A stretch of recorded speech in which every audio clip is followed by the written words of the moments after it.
Hi friends, ಇದು ಮಸ್ತ್ಮಗ.comನ international bulletin ಸುತ್ತು ಜಗತ್ತು. ನಾನು ಅಮರ್ ಪ್ರಸಾದ್. ಅಮೆರಿಕದ ಮಾಜಿ ಅಧ್ಯಕ್ಷ ಡೊನಾಲ್ಡ್ ಟ್ರಂಪ್ ಹತ್ಯೆ ಯತ್ನ ಪ್ರಕರಣದಲ್ಲೀಗ ಮತ್ತಷ್ಟು ಸ್ಫೋಟಕ ವಿಚಾರಗಳು ಹೊರಬೀಳ್ತಾ ಇವೆ. ದಾಳಿಕೋರ ಥಾಮಸ್ ಮ್ಯಾಥ್ಯೂ ಕ್ರೂಕ್ ಟ್ರಂಪ್ ಮೇಲೆ ಗುಂಡು ಹಾರಿಸುವ ಮೊದಲು FBI ಅಧಿಕಾರಿಯೊಬ್ಬರು ಈತ ಬಂದೂಕು ಹಿಡಿದಿದ್ದನ್ನ ನೋಡಿದ್ರು ಅನ್ನೋ ಸ್ಫೋಟಕ ವಿಚಾರ ಈಗ ಬೆಳಕಿಗೆ ಬರ್ತಾ ಇದೆ. ಅಸೋಸಿಯೇಟೆಡ್ ಪ್ರೆಸ್ಗೆ ಖುದ್ದು FBI ಅಧಿಕಾರಿಗಳು ಈ ವಿಚಾರವನ್ನ ಈಗ ಲೀಕ್ ಮಾಡಿದ್ದಾರೆ. ರ್ಯಾಲಿ ವೇಳೆ ಥಾಮಸ್ನ ನಡವಳಿಕೆ ವಿಚಿತ್ರವಾಗಿದ್ದನ್ನ FBI ಅಧಿಕಾರಿಗಳು ಅಲ್ಲಿ ಗಮನಿಸಿದ್ರು, ನೋಟಿಸ್ ಮಾಡಿದ್ರು, ಆತನ ಮೇಲೆ ಕಣ್ಣನ್ನ ಇಟ್ಟಿದ್ರು. ಆದರೆ ನಂತರ ಆತ ಅಧಿಕಾರಿಗಳ ಕಣ್ತಪ್ಪಿಸಿ ಬಿಲ್ಡಿಂಗ್ ಒಂದರ ಚಾವಣಿಯನ್ನ ರೀಚ್ ಆಗಿದ್ದ. ಈ ಟೈಮ್ನಲ್ಲಿ ಚಾವಣಿ ಮೇಲಿದ್ದ ಥಾಮಸ್ ರೈಫಲ್ ಹಿಡಿದಿದ್ದನ್ನ ಇವೆಂಟ್ನಲ್ಲಿ ಭಾಗಿಯಾಗಿರೋ ಕೆಲವರು ಗಮನಿಸಿ FBI ಅಧಿಕಾರಿಗಳಿಗೆ ಹೇಳಿದ್ದಾರೆ. ತಕ್ಷಣವೇ ಅಧಿಕಾರಿಯೊಬ್ಬರು ಆತ ಇರುವರೆಗೆ ಹೋಗಿದ್ದಾರೆ. ಆಗ ದಾಳಿಕೋರ ಥಾಮಸ್ ಅಧಿಕಾರಿಗೆ ರೈಫಲ್ ತೋರಿಸಿದ್ದಾನೆ. ಈ ವೇಳೆ ಅಧಿಕಾರಿ ಬೆದರಿ ಸ್ವಲ್ಪ ಹಿಂದೆ ಸರಿದ್ರು. ತಕ್ಷಣ ರೈಫಲ್ ಅನ್ನ ಟ್ರಂಪ್ ಕಡೆಗೆ ತಿರುಗಿಸಿ ಹಿಂದು ಮುಂದೆ ನೋಡದೆ ಫೈರ್ ದಾಳಿ ಮಾಡೇ ಬಿಟ್ಟಿದ್ದಾನೆ. ಏನು ಈತ ಟ್ರಂಪ್ಗೆ ಗುಂಡಿಡೋದಷ್ಟೇ ಅಲ್ಲ, ಅದಕ್ಕೂ ದೊಡ್ಡ ಪ್ಲಾನ್ಗಳನ್ನು ಹೊಂದಿದ್ನ ಅನ್ನೋ ಸಂಶಯಗಳು ಈಗ ವ್ಯಕ್ತವಾಗ್ತವೆ. ಯಾಕಂದರೆ ದಾಳಿ ವೇಳೆ ಆತ ಬಳಸಿದ್ದ ಕಾರ್ ಒಳಗೆ ಹಾಗೂ ಆತನ ಮನೆಯೊಳಗೆ ಸ್ಫೋಟಕ ತಯಾರಿಸೋ ಸಾಮಗ್ರಿಗಳು ಪತ್ತೆಯಾಗಿವೆ ಅಂತ FBI ಅಧಿಕಾರಿಗಳು ಹೇಳಿದ್ದಾರೆ.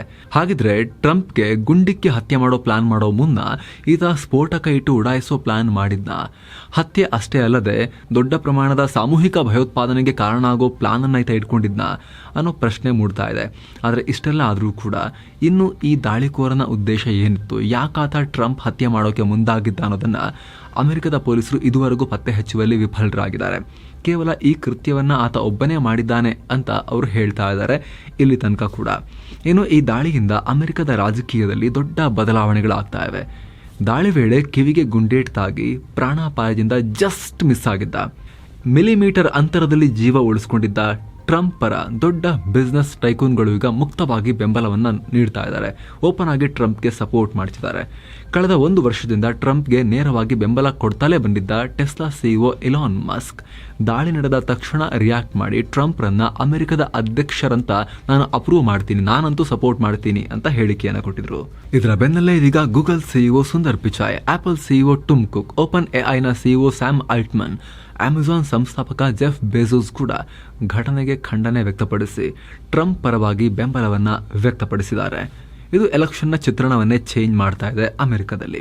ಏನೋ ಘಟನೆಗೆ ಸಂಬಂಧಪಟ್ಟಂತೆ ಟ್ರಂಪ್ ರಿಯಾಕ್ಟ್ ಮಾಡಿದ್ದಾರೆ. ನಾವು ಕೂಡ ನಿನ್ನೆ ಹೇಳಿದ್ವಲ್ಲ, ಹಂಗೆ ಮಾತಾಡ್ಬೇಕಾದ್ರೆ ಅವರು let's look at what happen ಅಂತ ಹಿಂಗೆ ತಿರುಗಿದ್ದಕ್ಕೆ ಅವ್ರು ಬದುಕುಳಿದಿದ್ದಾರೆ. ಮಾತಾಡ್ತಾ ತಲೆ ಅಲ್ಲಾಡಿಸ್ತಾರಲ್ಲ ಆ ಕಡೆ ಹಂಗೆ ಆಗಿಬೇಕಾದ್ರೆ ಬದುಕುಳಿದಿದ್ದಾರೆ. ಟ್ರಂಪ್ ಅದನ್ನೇ ಹೇಳಿದ್ದಾರೆ, ನಾನು ಸಾಮಾನ್ಯವಾಗಿ ಮುಂದೆ ನೇರವಾಗಿ ನೋಡ್ಕೊಂಡು ಮಾತಾಡ್ತಿರ್ತೀನಿ, ಆ ಕಡೆ ತಿರುಗಲ್ಲ, ಏನಕ್ಕೋ ನಾನು ಆ ಕಡೆ ಹಿಂಗೆ ತಿರುಗದೆ, ಹಾಗಾಗಿ ನನ್ನ ತಲೆ ಒಳಗಡೆ ಹೋಗೋ ಬುಲೆಟ್ ತಪ್ಪಿಬಿಟ್ಟು ಕಿವಿಗೆ ತಾಕೊಂಡು ಹೋಗಿದೆ ಅಂತ ಅವ್ರು ಹೇಳಿದ್ದಾರೆ.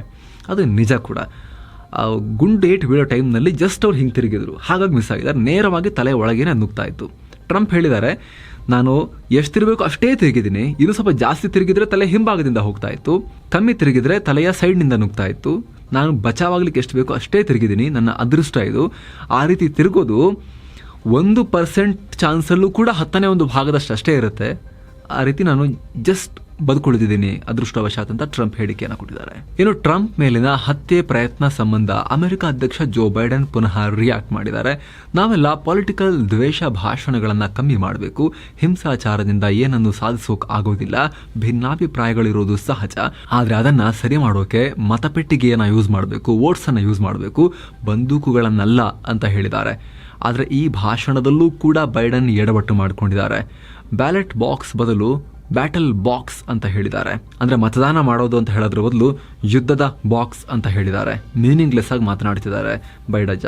ಮತ್ತೊಂದು ಕಡೆ ಅಮೆರಿಕದಲ್ಲಿ ಟ್ರಂಪ್ ಹತ್ಯೆ ವಿಚಾರವಾಗಿ ಬಹಳ ಗಂಭೀರವಾದ ಪರಿಸ್ಥಿತಿ ಕ್ರಿಯೇಟ್ ಆಗಿದ್ರೆ ಚೀನಾ ಮಾತ್ರ ಇದರಿಂದ ದುಡ್ಡು ಮಾಡ್ಕೊಳ್ತಾ ಇದೆ. ಟ್ರಂಪ್ ಮೇಲೆ ದಾಳಿಯಾದ ಜಸ್ಟ್ 2 ಗಂಟೆಗಳ ನಂತರ ಚೀನಾದಲ್ಲಿ ಟ್ರಂಪ್ ಮೇಲೆ ದಾಳಿ ನಡೆದಿರೋ ಫೋಟೋ ಬಳಸಿ ಟಿ ಶರ್ಟ್ ಸೇಲ್ ಮಾಡಲಾಗಿದೆ. ಗುಂಡೇಟಿನಿಂದ ಟ್ರಂಪ್ ಕಿವಿಗೆ ಗಾಯಗೊಂಡು ಅವರ ಸುತ್ತಲೂ ಸೆಕ್ಯೂರಿಟಿ ಅಧಿಕಾರಿಗಳು ಸುತ್ತುವರೆದ ಫೋಟೋವನ್ನ ಟಿ ಶರ್ಟ್ ಮೇಲೆ ಪ್ರಿಂಟ್ ಮಾಡಿ ಮಾರಾಟ ಮಾಡಲಾಗ್ತಾ ಇದೆ. ನಾವು ಇದ್ರ ಬಗ್ಗೆ ಈ ಹಿಂದೆ ಕೂಡ ಹೇಳಿದ್ದೀವಿ. ಭಾರತೀಯರು ಬಾಯ್ಕಾಟ್ ಚೈನಾ ಅಂತ ಹೇಳಿ ಕ್ಯಾಂಪೇನ್ ಮಾಡಿದ್ರೆ ಚೈನೀಯರು ಅದೇ ಬಾಯ್ಕಾಟ್ ಚೈನಾ ಅಂತ ಟಿ ಶರ್ಟ್ ಮಾಡಿಬಿಟ್ಟು ಭಾರತದಲ್ಲಿ ಮಾರಿ ದುಡ್ಡು ಮಾಡ್ತಾರೆ. ಅಂತಹ ಒಂದು ಪಕ್ಕಾ ಬಿಸ್ನೆಸ್ ಮೈಂಡೆಡ್ ರಾಷ್ಟ್ರ ಚೈನಾ. ಏನೋ ಭಾರತದಲ್ಲಿ ನಿರಂತರ 3ನೇ ಬಾರಿಗೆ ಅಧಿಕಾರದ ಗದ್ದುಗೆ ಏರಿರೋ ಪ್ರಧಾನಿ ನರೇಂದ್ರ ಮೋದಿ ಜಗತ್ತಲ್ಲೇ ಎಕ್ಸ್ನಲ್ಲಿ ಅತಿ ಹೆಚ್ಚು ಫಾಲೋವರ್ಸ್ ಹೊಂದಿರೋ ಜಾಗತಿಕ ನಾಯಕ ಅನ್ನೋ ಹೆಗ್ಗಳಿಕೆಗೆ ಪಾತ್ರರಾಗಿದ್ದಾರೆ. ಈಗ 100 ಮಿಲಿಯನ್ ಫಾಲೋವರ್ಸ್ ಹೊಂದಿರೋ ಜಗತ್ತಿನ ಏಕೈಕ ವ್ಯಕ್ತಿ ಅನ್ನೋ ಸಾಧನೆ ಮಾಡಿದ್ದಾರೆ. ಈ ಬಗ್ಗೆ ಖುದ್ದು ಸಂತಸ ವ್ಯಕ್ತಪಡಿಸಿರುವ PM ಮೋದಿ, ನನ್ನ ಬಗ್ಗೆ ಜನರ ಚರ್ಚೆ, ರಚನಾತ್ಮಕ ಟೀಕೆ, ಆಶೀರ್ವಾದಗಳು ಹೀಗೆ ಇರಲಿ, ಮುಂದಿನ ದಿನಗಳಲ್ಲೂ ಇದೇ ರೀತಿ ಮುಂದುವರಿಯೋಕೆ ಬಯಸ್ತೀನಿ ಅಂತ ಹೇಳಿದ್ದಾರೆ. ಏನು ಈ ವಿಚಾರದಲ್ಲಿ ಆಶ್ಚರ್ಯ ಅಂದ್ರೆ 95.3 ಮಿಲಿಯನ್ ಫಾಲೋವರ್ಸ್ ಹೊಂದಿರೋ ಅಮೆರಿಕ ಮೂಲದ ಖ್ಯಾತ ಗಾಯಕಿ ಟೈಲರ್ ಸ್ವಿಫ್ಟ್ ರನ್ನ ಮೋದಿ ಈಗ ಸೈಡ್ ಹೊಡೆದಿದ್ದಾರೆ. ಇನ್ನು 64 ಮಿಲಿಯನ್ ಫಾಲೋವರ್ಸ್ ಹೊಂದಿರೋ ರನ್ ಮಷಿನ್ ವಿರಾಟ್ ಕೊಹ್ಲಿಯನ್ನ ಕೂಡ ಮೋದಿ ಬಹಳ ಈಸಿಯಾಗಿ ಬೀಟ್ ಮಾಡಿದ್ದಾರೆ. ಏನು ಜಾಗತಿಕ ನಾಯಕರ ವಿಚಾರಕ್ಕೆ ಬಂದ್ರೆ ಮೋದಿ ಬಿಟ್ರೆ ಉಳಿದವರೆಲ್ಲ ಬಹಳ ಹಿಂದೆ ಇದ್ದಾರೆ. ಅಮೆರಿಕ ಅಧ್ಯಕ್ಷ Joe Biden 38.1 million followers, Pope Francis 18.5 million, Dubai ರಾಜ ಶೇಖ್ ಮೊಹಮ್ಮದ್ 11.2 ಮಿಲಿಯನ್ ಫಾಲೋವರ್ಸ್ ಅನ್ನ ಹೊಂದಿದ್ದಾರೆ. ಇದರಲ್ಲಿ ಭಾರತದ ಜನಸಂಖ್ಯೆ ಅತಿ ದೊಡ್ಡ ಇರೋದ್ರಿಂದ ವಿಶ್ವದಲ್ಲಿ ಅದರ ಕೊಡುಗೆ ಕೂಡ ಇದೆ. ಭಾರತೀಯ ದೊಡ್ಡ ಪ್ರಮಾಣದಲ್ಲಿ ಇರ್ತಾರೆ.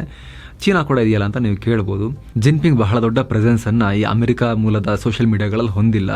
ಇತ್ತೀಚೆಗೆ ಚೀನಾ ಅಧಿಕಾರಿಗಳು, ರಾಜತಾಂತ್ರಿಕರೆಲ್ಲ ಅಕೌಂಟ್ ಕ್ರಿಯೇಟ್ ಮಾಡ್ಕೊಂಡು ಯೂಸ್ ಮಾಡ್ತಿದ್ದಾರೆ. ಬಟ್ ಚೀನಾದಲ್ಲಿ ಚೀನಾ ಬಳಕೆದಾರರಿಗೆ ಎಕ್ಸ್ ಯೂಸ್ ಮಾಡಕ್ಕೆ ಅವಕಾಶ ಇಲ್ವಲ್ಲ. ಹಾಗಾಗಿ ನೀವು ಚೀನಾನ ಕೂಡ ಈ ಪಟ್ಟಿಯಿಂದ ಹೊರಗಿಡಬೇಕು. ಅದು ಬಿಟ್ಟರೆ ಅತಿ ದೊಡ್ಡ ಜನಸಂಖ್ಯೆ ಇರೋ ರಾಷ್ಟ್ರ ಭಾರತದ ಲೀಡರ್ಗೆ ಸಹಜವಾಗಿ ಜಾಸ್ತಿ ಫಾಲೋವರ್ಸ್ ಇರ್ತಾರೆ. ಶನಿವಾರ ಗಾಜಾದಲ್ಲಿ ಭೀಕರ ದಾಳಿ ನಡೆಸಿ 90 ಜನರನ್ನ ಬಲಿ ತೆಗೆದುಕೊಂಡಿದ್ದ ಇಸ್ರೇಲ್ ಸೇನೆ ಈಗ ಮತ್ತೆ ದಾಳಿಯನ್ನ ಮುಂದುವರೆಸಿದೆ. ಪರಿಣಾಮ ಶಾಲೆಯೊಂದರಲ್ಲಿ ಇದ್ದ 15 ಜನ ಪ್ಯಾಲೆಸ್ತೇನಿಗಳು ಪ್ರಾಣವನ್ನ ಕಳ್ಕೊಂಡಿದ್ದಾರೆ. ಹಮಸ್ ಪಡೆಯನ್ನ ಗುರಿಯಾಗಿಸಿ ಆ ಶಾಲೆ ಮೇಲೆ ದಾಳಿ ನಡೆಸಿರುವುದಾಗಿ ಇಸ್ರೇಲ್ ಸೇನೆ ಹೇಳಿದೆ. ಹೀಗಾಗಿ ಕಳೆದೊಂದು ವಾರದಲ್ಲಿ ಶಾಲೆಯನ್ನ ಗುರಿಯಾಗಿಸಿ ಇಸ್ರೇಲ್ ಮಾಡ್ತಿರೋ 5ನೇ ದಾಳಿ ಇದಾಗಿದೆ. ಇನ್ನು ಗಾಜಾದಲ್ಲಿ ಈ ರೀತಿ ಶಾಲೆಗಳ ಮೇಲೆ ಇಸ್ರೇಲ್ ದಾಳಿ ಮಾಡ್ತಿರೋದನ್ನ ಫ್ರಾನ್ಸ್, ಜರ್ಮನಿ ದೇಶಗಳು ವ್ಯಾಪಕವಾಗಿ ಖಂಡಿಸಿವೆ.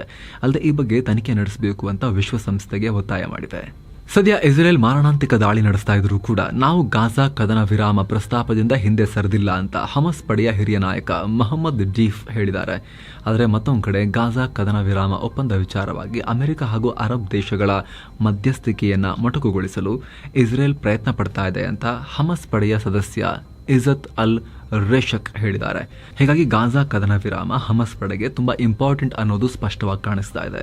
ಭಾರತದ ಖ್ಯಾತ ನಟ, ಗಾಯಕ ದಿಲ್ಜಿತ್ ದೋಸಾಂಜ್ ಕೆನಡಾ ಪ್ರಧಾನಿ ಜಸ್ಟಿನ್ ಟ್ರೂಡೋ ಅವರನ್ನ ಮೀಟ್ ಮಾಡಿದ್ದಾರೆ. ಶೋ ನಡೆಸೋಕೆ ಕೆನಡಾದ ಟೊರೊಂಟೊಗೆ ಹೋಗಿದ್ದ ವೇಳೆ ದಿಲ್ಜಿತ್ ಟ್ರೂಡೋ ಭೇಟಿಯಾಗಿದ್ದಾರೆ. ಈ ವಿಚಾರವಾಗಿ ಎಕ್ಸ್ನಲ್ಲಿ ಮಾಹಿತಿ ಕೊಡ್ತಿರೋ ಟ್ರೂಡೋ ಶೋಗೂ ಮುನ್ನ ದಿಲ್ಜಿತ್ಗೆ ಗುಡ್ ಲಕ್ ಹೇಳಿದ್ದಾರೆ.